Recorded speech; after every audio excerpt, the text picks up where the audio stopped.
Hi, you're welcome to Brotherscode, and my name is Shay Daniels. It's such a joy to have you here. Brotherscode is an initiative that God has laid in my heart to help raise the bar for men by speaking about things that have to do with men, having conversations about things that we don't talk about. And you're welcome to Brotherscode. Hi, my name is David Johnson. I'm a youth development worker, businessman, sound engineer, father, and I'm an ex pastor's child. My parents were pastors, but we'll go into that. So then if we just move the story along from then, so let's say that was a bullet dodged, being in a compromising situation that if you really didn't want any parts of. So what happened next along this journey? Because again, you're trying to find a way out without it becoming something that's detrimental to those that you care about. Yeah. So, you know, again, being a homeboy, being away from home was really tough for me. And especially when I was so close to home, but was away from home, I had to make up some bogus story about working odd shift patterns as to why I wasn't at home. And when I was home, I was literally popping in and popping out. So, my family would just ask me questions, but I'd on the spot come up with a different answer and just kind of dip out. I was just making sure that whatever I did have, the little money that came in, I was supporting my family and, putting stuff in the house. And, it's weird because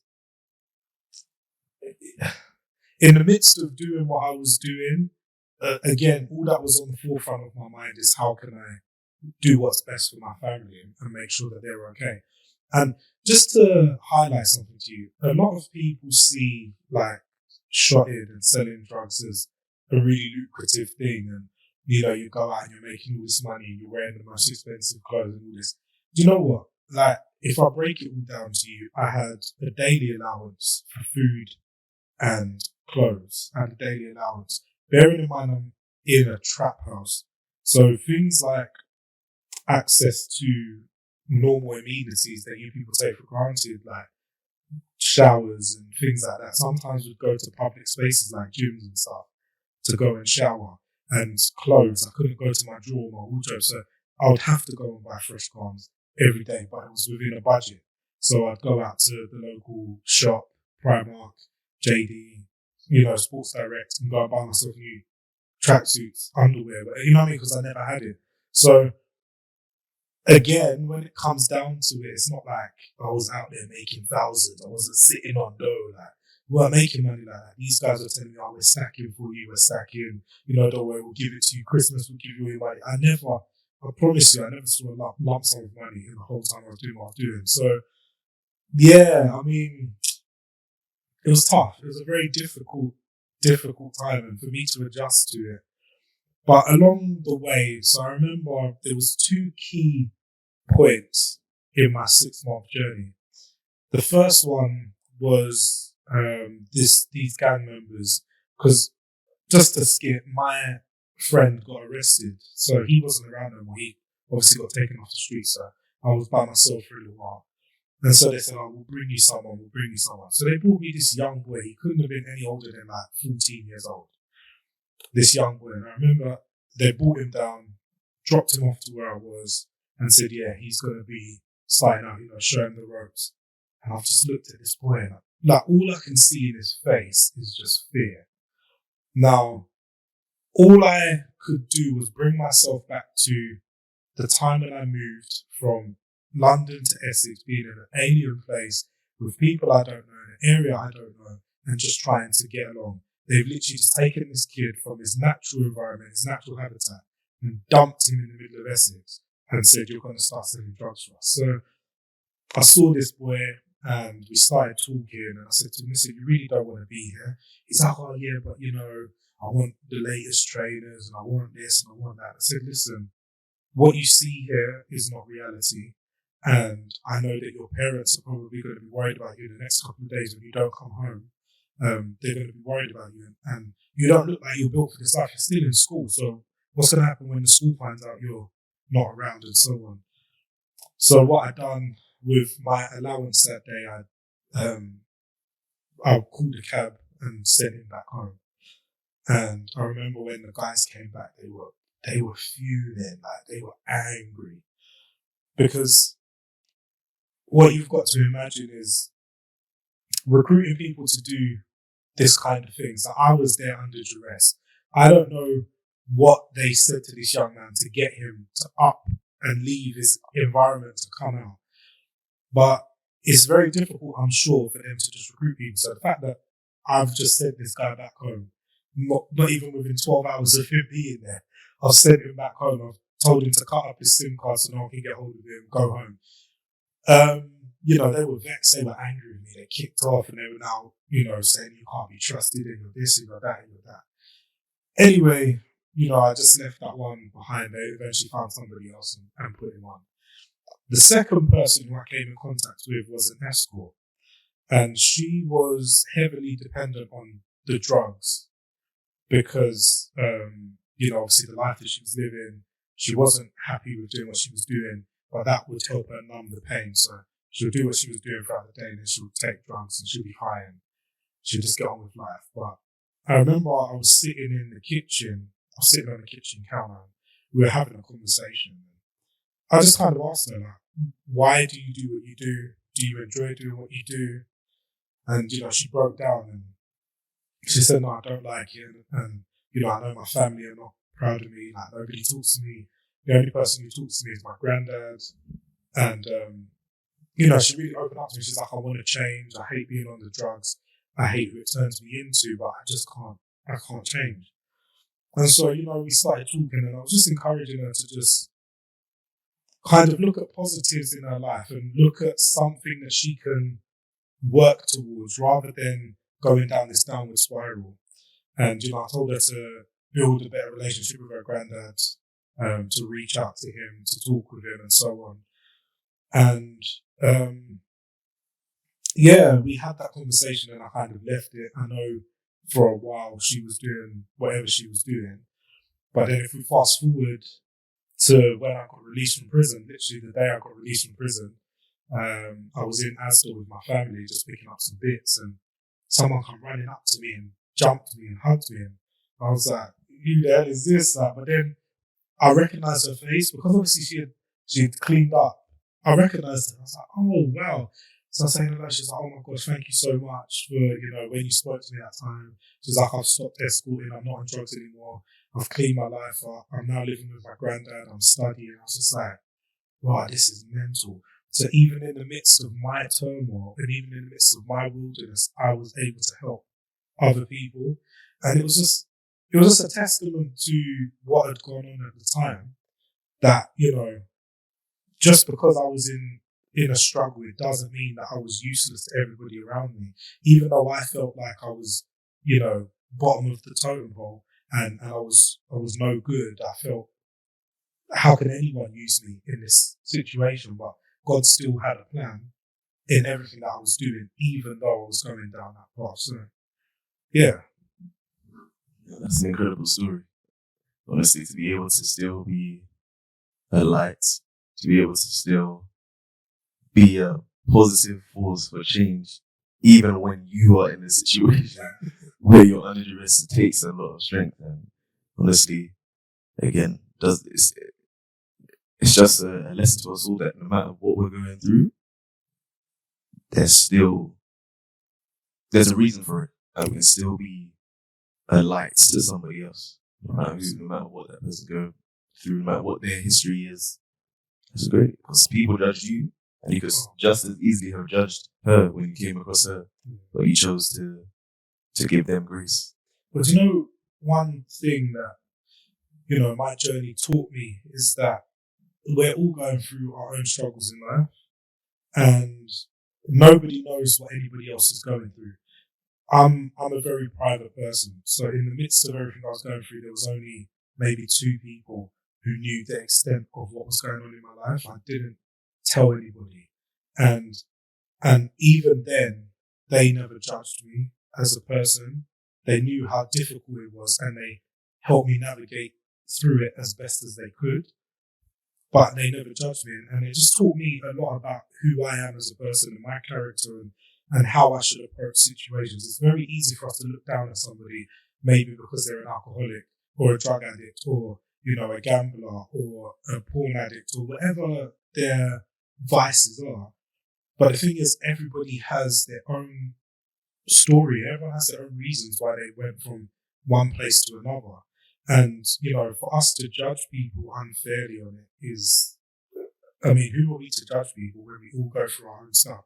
So here I am in a difficult position. How can I look down on somebody else going through their own wilderness period and through their own turmoil? I can only but help encourage them, even though I'm not in the best place. I can only but encourage them to, better themselves. Yeah. Just before we get to your calling and what you did after you were out of prison, I just wanted to quickly touch on what transpired that actually led to you getting to prison, and then what your prison experience was like.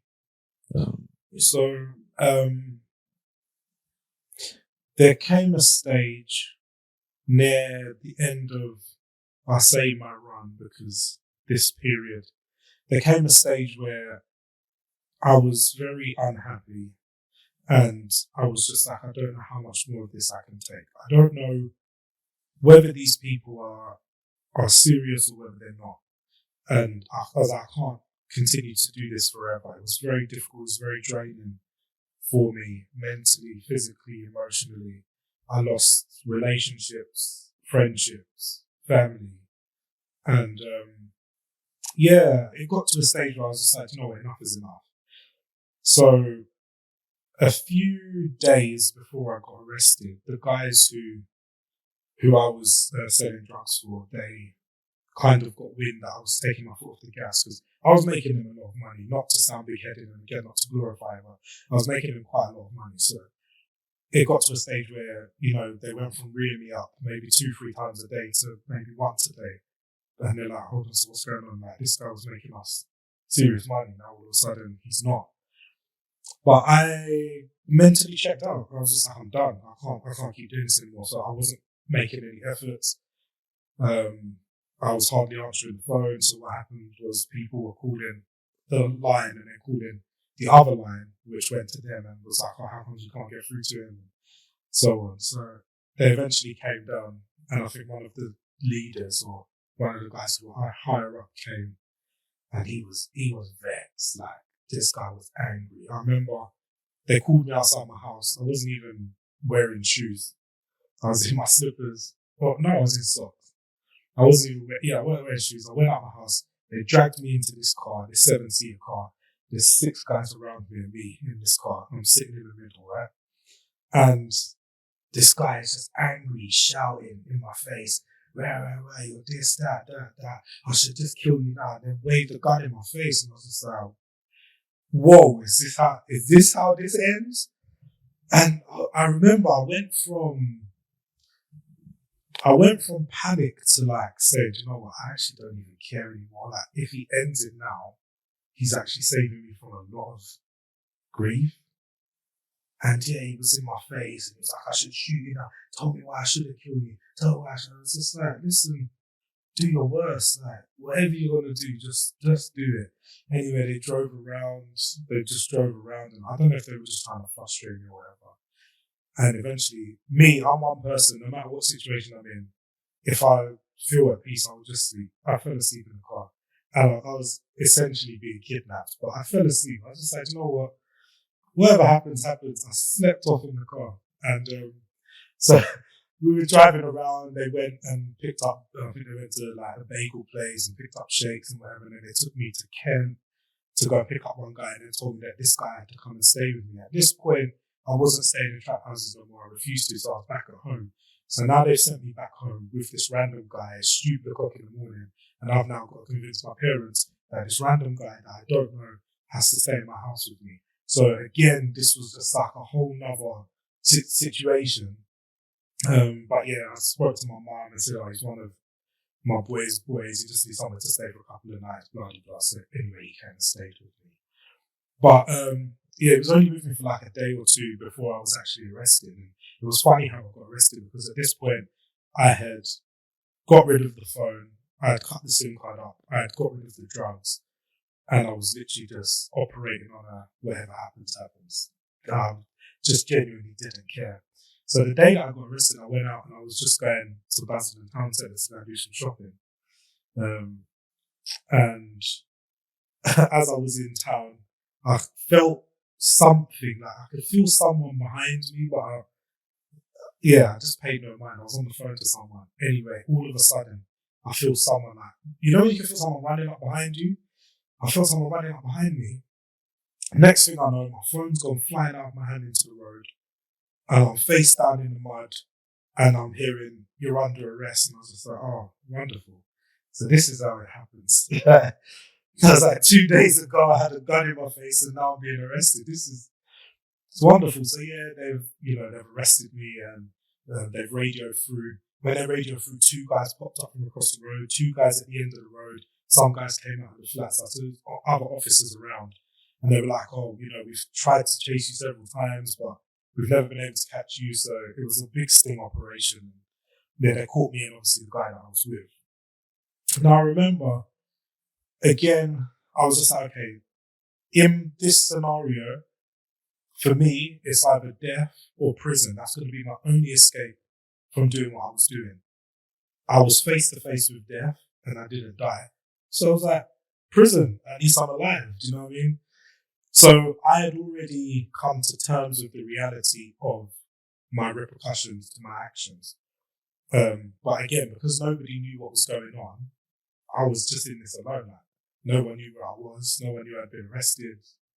So that was it. At this point, I'm 18, so they don't need to tell nobody you're an adult.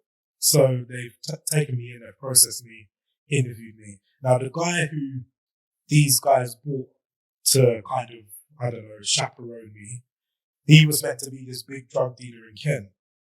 And I remember when we were in the cells, and I could just hear banging, and he's screaming, "It wasn't me, it wasn't me." And he's just crying, it's him, I didn't do anything. And that, I'm thinking, this is meant to be like a top guy on road. And it's like, let me just encourage you young people, right? Just because people are on road and they have a certain status, you don't actually know who that person is and what they're about. If I had looked at him on face value, I would have thought that this guy was on something. But when I saw him in this environment, if his boys were able to see what I saw and witness what I saw, I don't think he'd have the status, the respect and responsibility that he had. But yeah, so, he was in there banging off the door and screaming, "It weren't me, let me out, blah, blah, blah, blah, blah."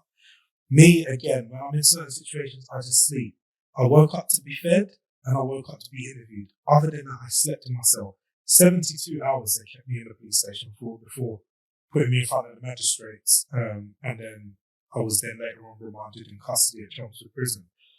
But, I remember the journey from the police station to the prison. Like, it all dawned on me when they pulled up to the prison. And then there was a female officer, like a female guard. And she came, obviously, you have to put your hands out, they put the cuffs on you, and then they take you into the prison. And I remember she was just like, "Are you okay?" And I was like, "I don't know." And she was like, "Do you know, it's okay to not be okay. Like, this is very conflicting." And she goes, "I can tell you're not a bad person. So," she's like, "I'm just checking on you just to make sure you're all right." And I remember I broke down in tears and she just kind of consoled me as best as she could. And she was like, "You know what? Everything will be all right. Just be yourself, and don't do anything in there that you don't have to do." And,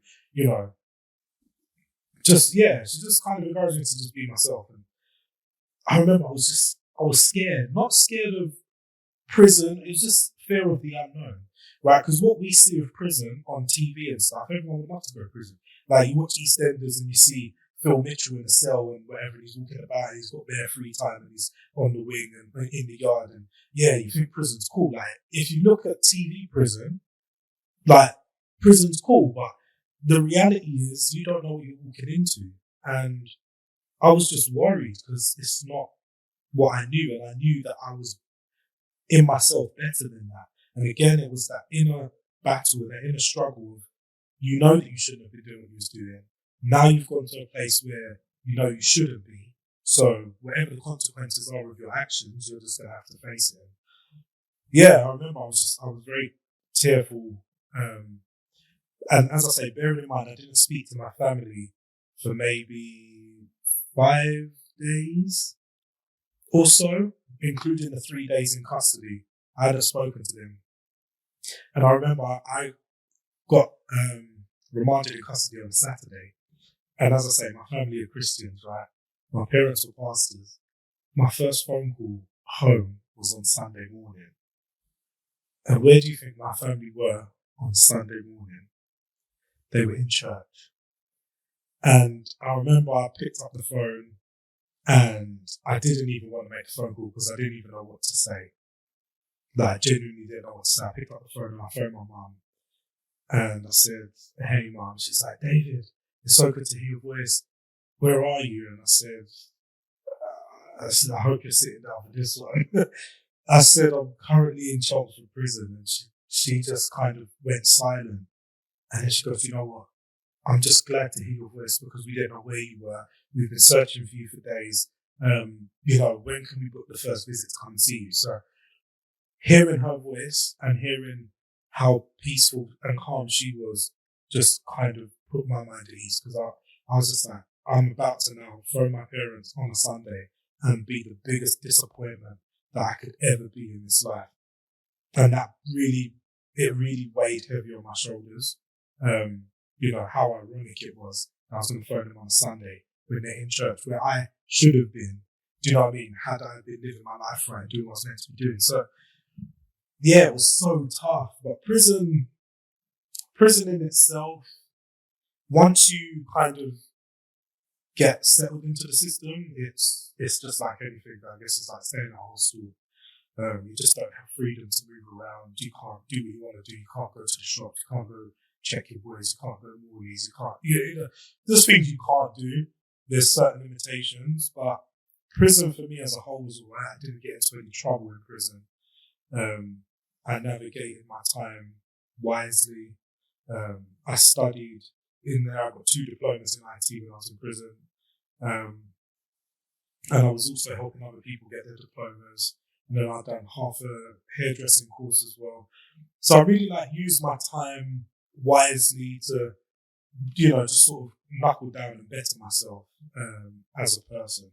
So, prison as a whole wasn't bad. It was just a lack of freedom because, you're in physical prison, but you're also in mental prison.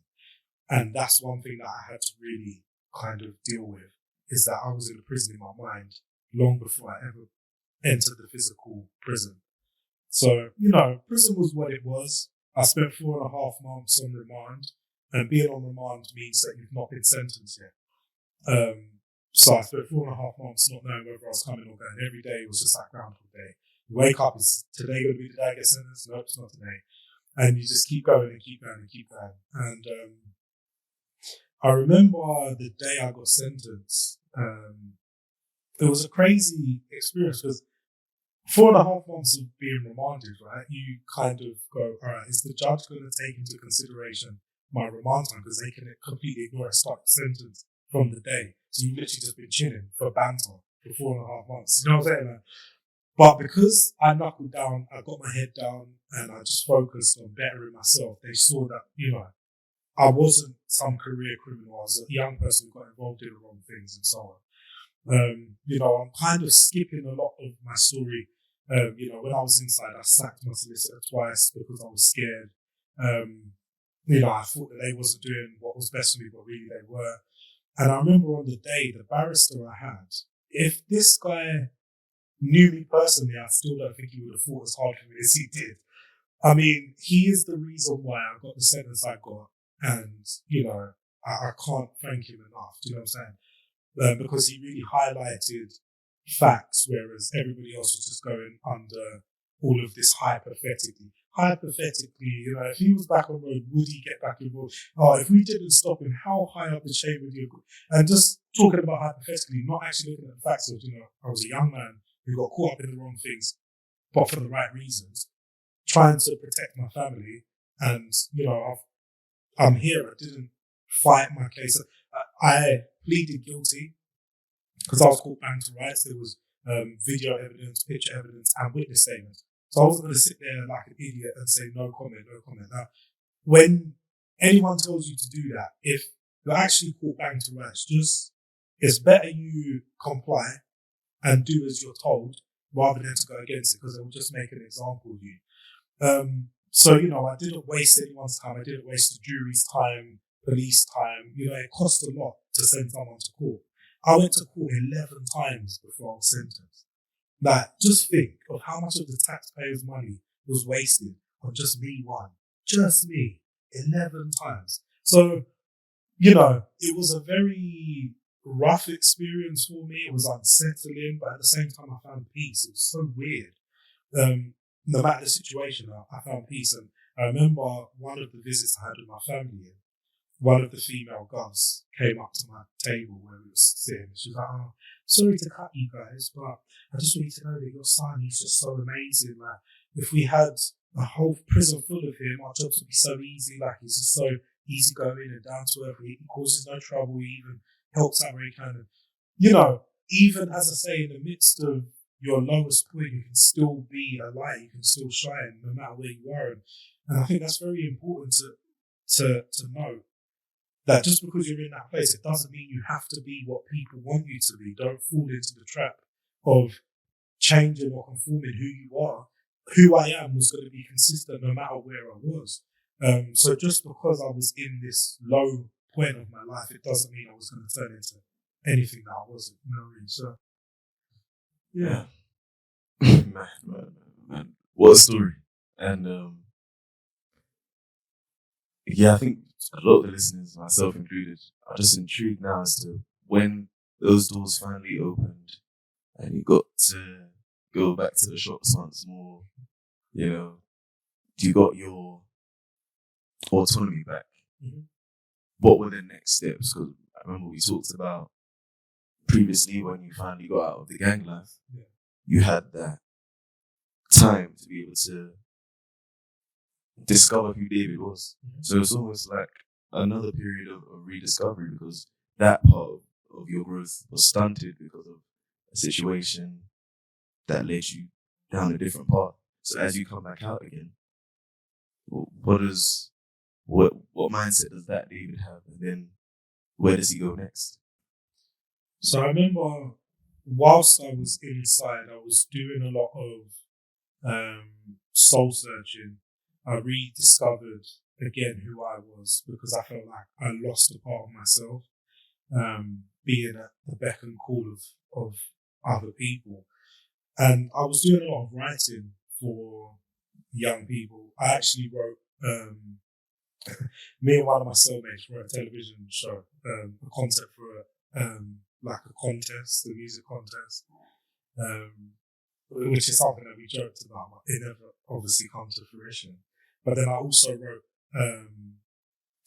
part scripts to a film, which is about my story and my life. And just like different things I wanted to talk to young people about based on my experiences. So when I came out, I was fully loaded with a lot of stuff that I wanted to kind of download to people. But you see, what you mentioned was coming out of the physical doors of prison. It took me a long time to come out of the mental doors of prison. So after I was released and I went home, I was still very much institutionalized, right?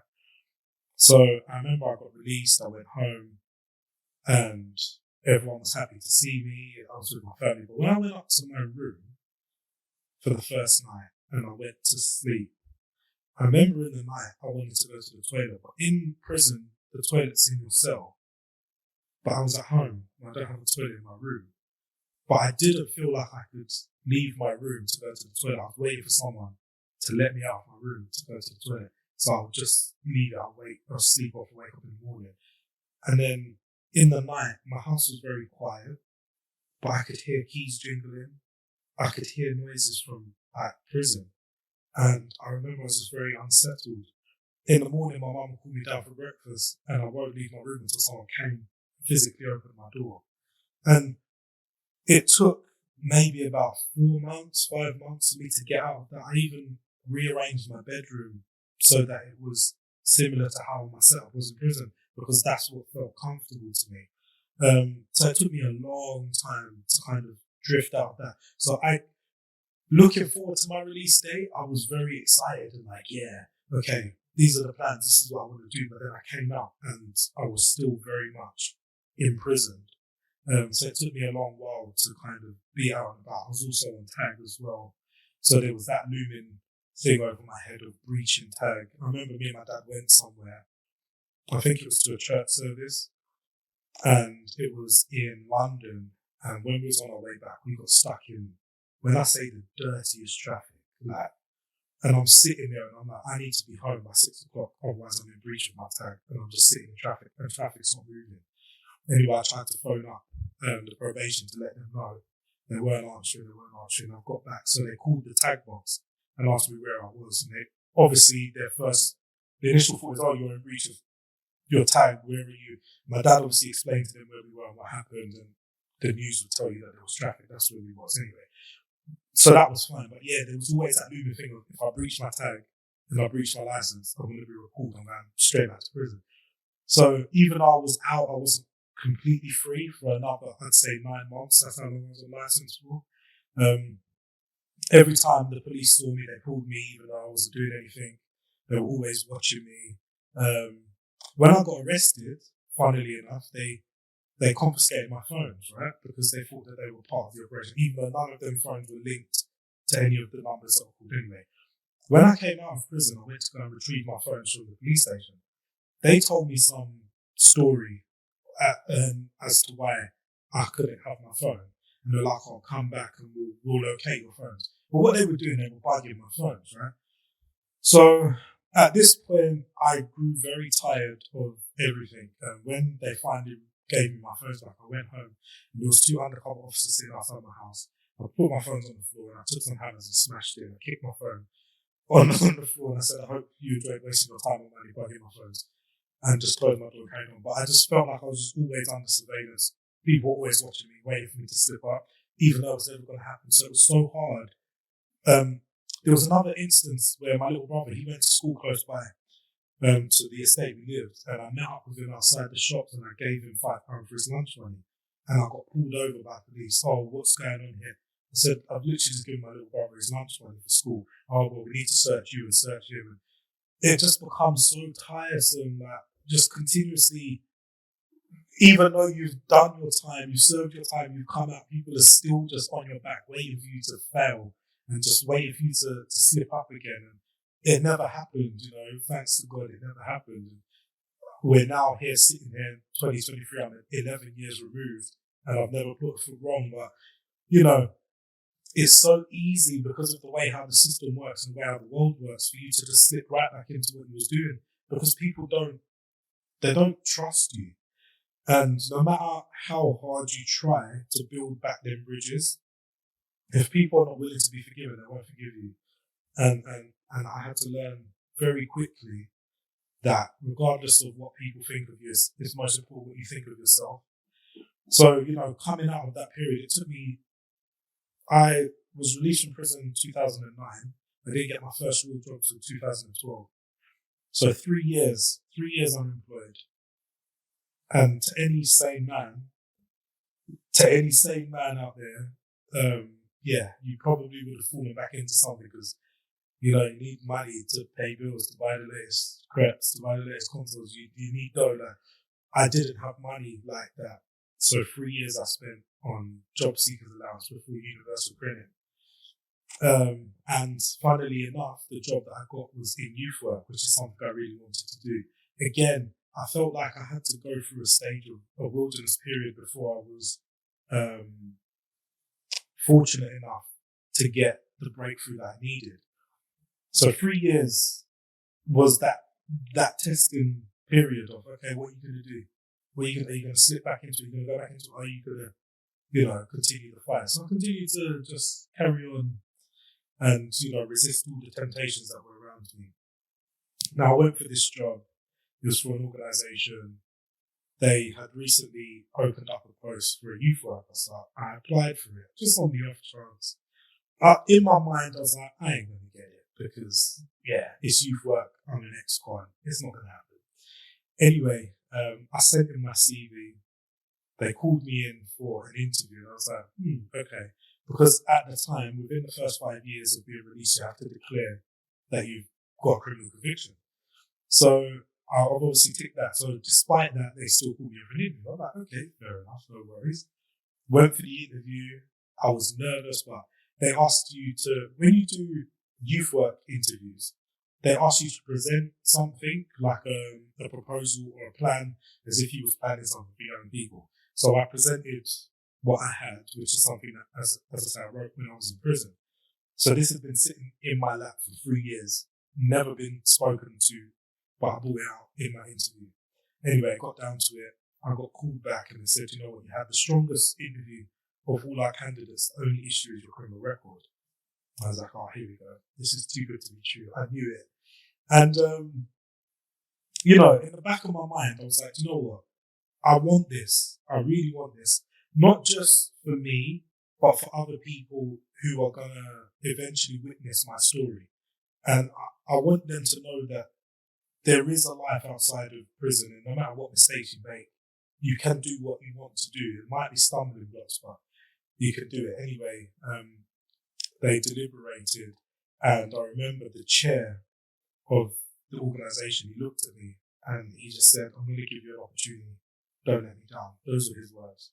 And I was just like, okay, now the real battle begins. You know, he's put his faith in me. I can't let this guy down. And, you know, that was my first real open door into youth work, into doing what I love. And that opened the door, you know, for me to do what I'm doing now. We're 10 years in, and I've been doing youth work in different organisations and voluntarily and stuff. And without that opportunity, I think maybe that would have been a defining moment in my life, because if I had got that far, then they told me you had the best interview, and they told me we can't give you the job, I don't know what that would have done to me and my confidence. But, you know, to God be the glory, here I am, and I'm able to say, look, despite what happened, I was able to turn my life around and get into my dream job. So, you know, nothing is impossible if you put your mind to it. I could have gone and worked dead-end jobs if I wanted to. I could have just gone into retail and said, you know what, I'll just work my job brings money. But I knew what I wanted and I waited for it. I held out for it. So